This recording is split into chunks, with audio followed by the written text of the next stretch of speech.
we're facing this integral, and we need to worry about the fact of whether this is improper or not. So let's check if the denominator of the function is ever 0. Well, yes, when x is equal to -1, actually, which is one of the endpoints.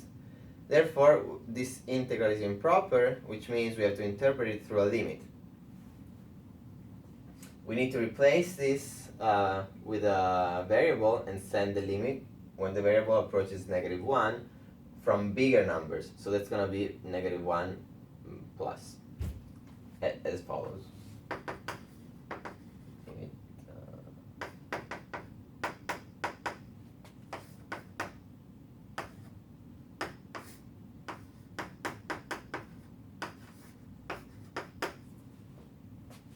Okay, so now we are facing this integral.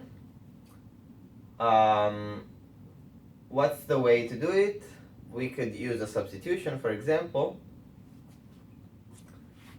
So let's say u equals 2x plus 2. Then the u is 2 times the x. So the x is the u over 2.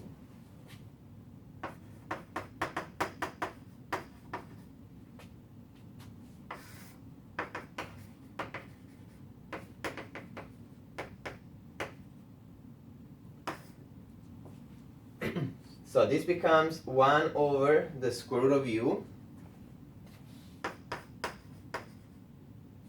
times 1/2 du. And now if I want to be precise and I'm keeping the bounds, I need to change from these bounds, which are bounds in x, to bounds in u. I do it from the substitution here. So when x is 0, then u is 2, so that's the upper bound.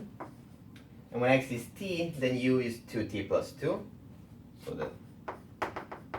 So that becomes the lower bound. Finally, I integrate.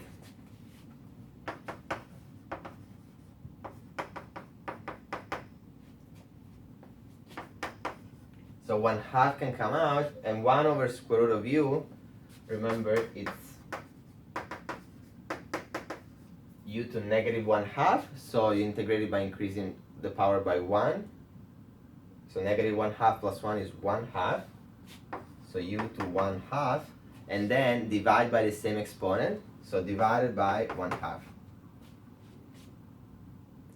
And then this is evaluated between u equals 2 and u equals 2t plus 2. Notice that this 1/2 and 1/2 simplify, so we just have u to 1/2.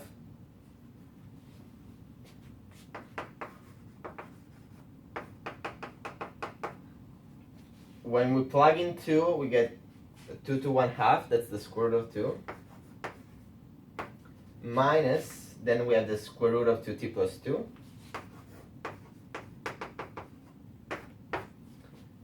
Now this is an expression in t. I have a limit in t. When t approaches -1, then since this function is continuous, I can just plug that value in here, and I will get 2 times -1, which is -2, plus 2, 0. So this term approaches 0 in the limit, and therefore the final answer is square root of 2.